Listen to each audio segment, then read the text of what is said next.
Burnout. Burnout is not the way you want to start a vlog, but burnout is where I am, and burnout is how I got here. So I'm a startup founder. I started by myself in August 2017. I have a team now, April 2017. And now we're 2 years and 2 months in. And I am in burnout. 2 years in, and I am at burnout. And it's interesting because my last job that I worked,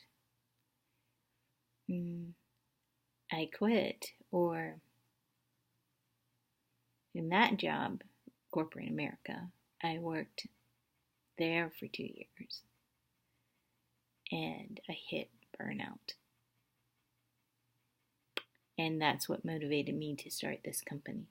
Over there, problem was there was no why. There was no Steven Sinek why. There was no purpose other than making a lot of money. This time, there's purpose, but I still hit burnout. So burnout is not necessarily caused by not having a why, because I hit burnout there with no why, and I've hit burnout here where there's tons of really big whys and importance. And so it's not right now. Startup's very tough. Been bootstrapping most of it, and money's run out, and bootstrapping. I've self-funded most of it, and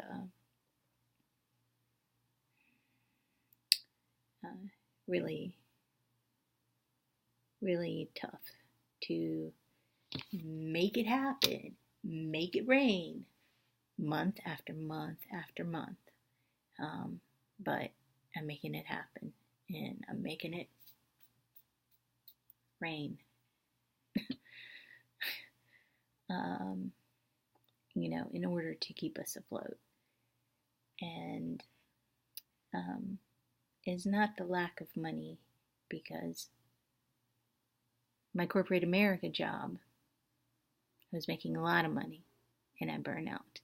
And now I have very little money, and I'm still burnt out, and I'm burnt out. So it's like you can say, oh, well, it's all the pressure. You don't have money, da da da. Well, corporate America had money now, but I still burn out. But over here, burnout. So it must be something that I'm doing, because this is a pattern. So I am a workaholic. When I'm committed to something, I just go all in. But then I burn out. So, and right now, being in a startup, it's serious, and it's detrimental. It's extremely detrimental, because if you don't work, nothing develops, and your startup could die, right? You are the power of your startup. So, it's a problem I need to solve, and I need to solve it quickly. And I may have figured it out, but,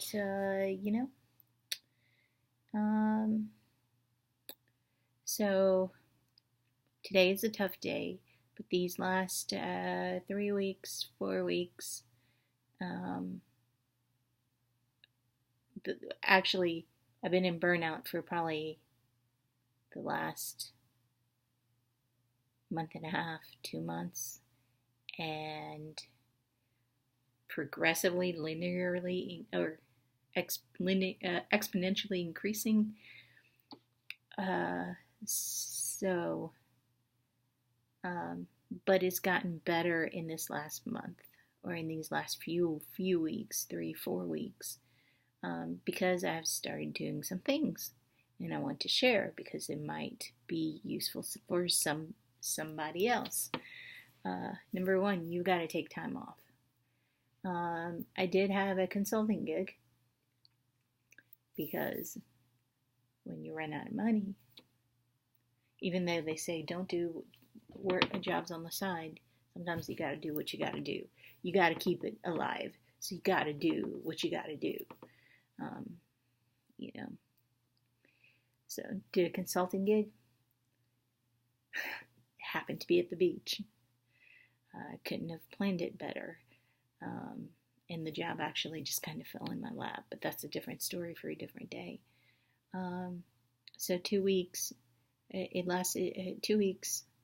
It ended early, so on the third week that I was there, I had a week off before I came back home.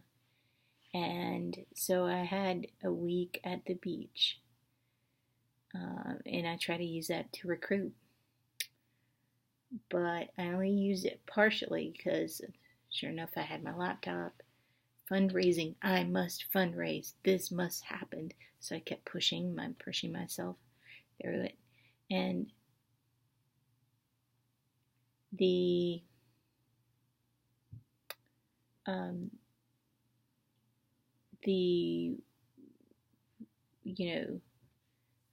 being at the beach, it helped it helped. But I didn't bounce back. It helped a lot, but I didn't bounce back. So I came back, and I thought, okay, well, maybe I can do this. But no, it's still getting progressively harder and harder to be the motivational cheerleader for each and every person, and to all the naysayers and to all the no's, and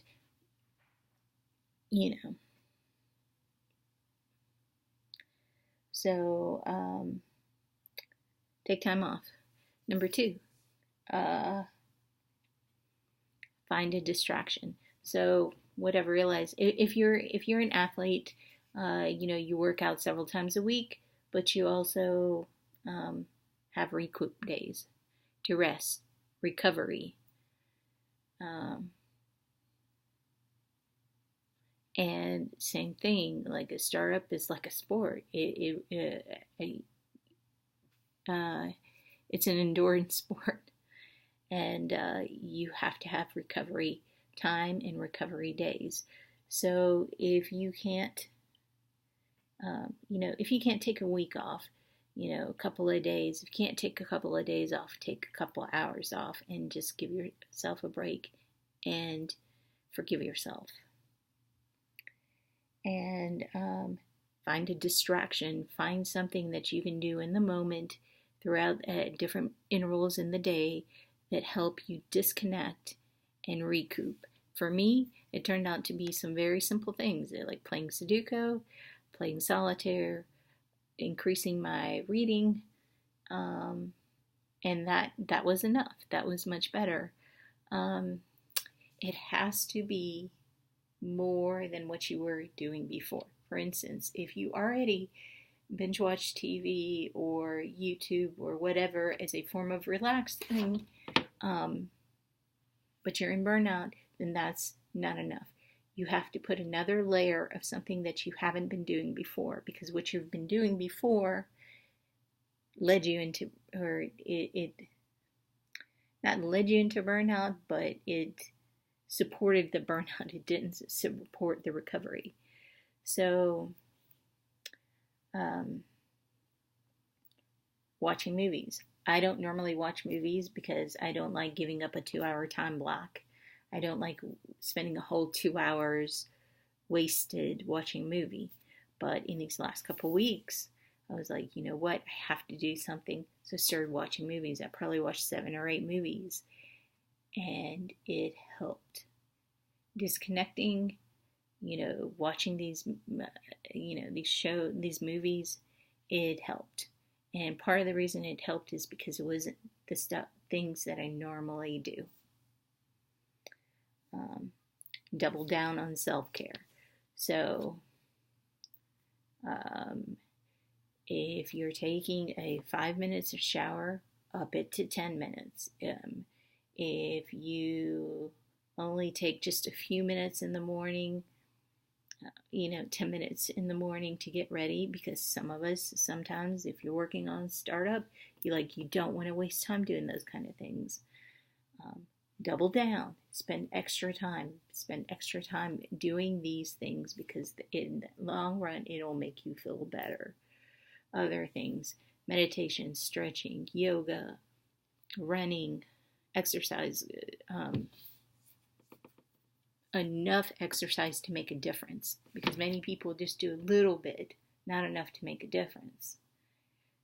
Push through. Whatever you're doing, you've got to be doing more of it. Motivational tapes, they actually help. It's on the good days and on the bad days. On the good days, you listen, they say,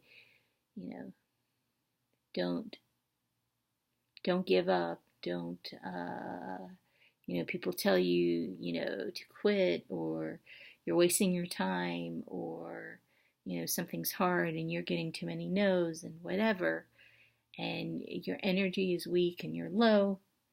You don't quit. You keep going. You do whatever you got to do. You keep going.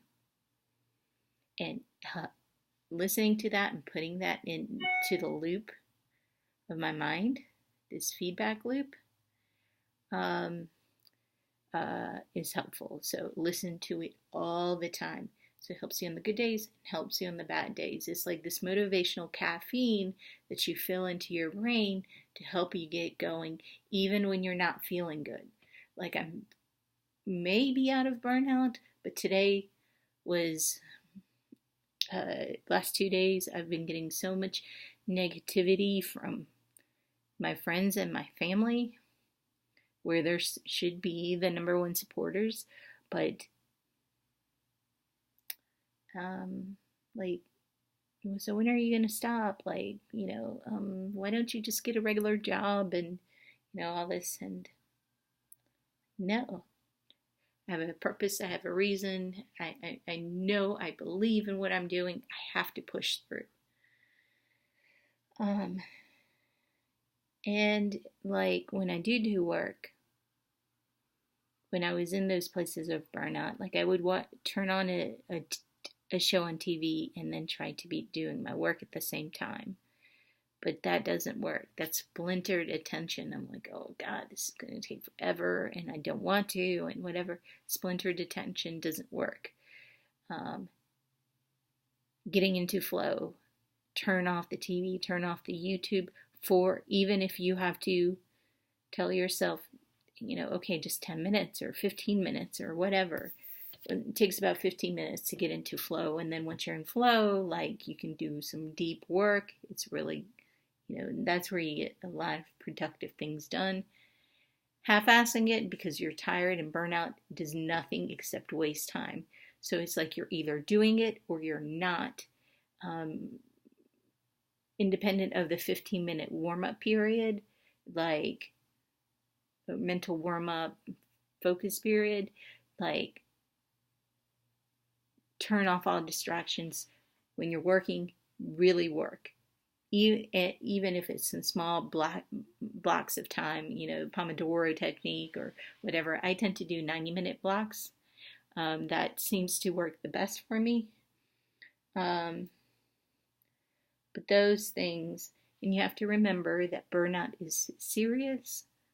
Burnout is detrimental to anything that you're doing, whether it's a startup or any kind of goal or it's detrimental, because if you don't get over it, if you don't take care of yourself enough, you are the engine that keeps the startup going. So if you're not if that engine is broken, then the startup doesn't go, doesn't develop, and it could fall apart. So you've got to keep it going. So how do you keep it going when you start burning out? You do all those things that I've mentioned, taking time off, um,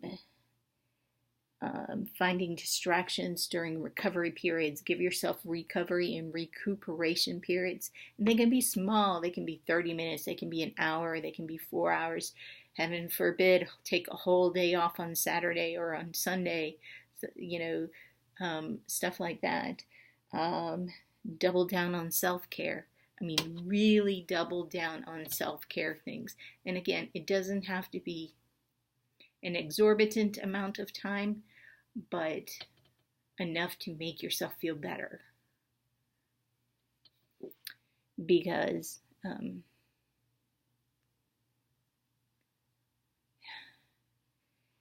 if you're working as hard as you can at 70%, there's a difference between working as hard as you can at 70% or maybe even 60%, 65%, or working as hard as you can for increments of time when you're at 100%. Like, you can get like insane amounts done in short bits of time when you're 100% off. But when you're broken or you're in burnout, it is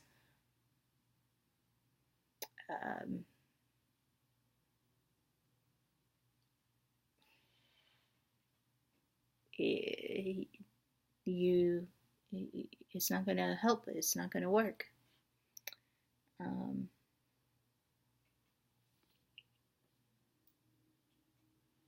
Yeah. So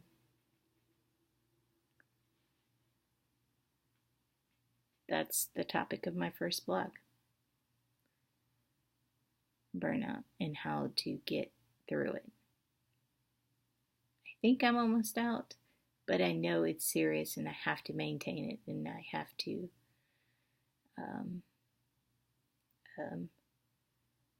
take it seriously because I don't want to quit. I've just got to push through. Thank you.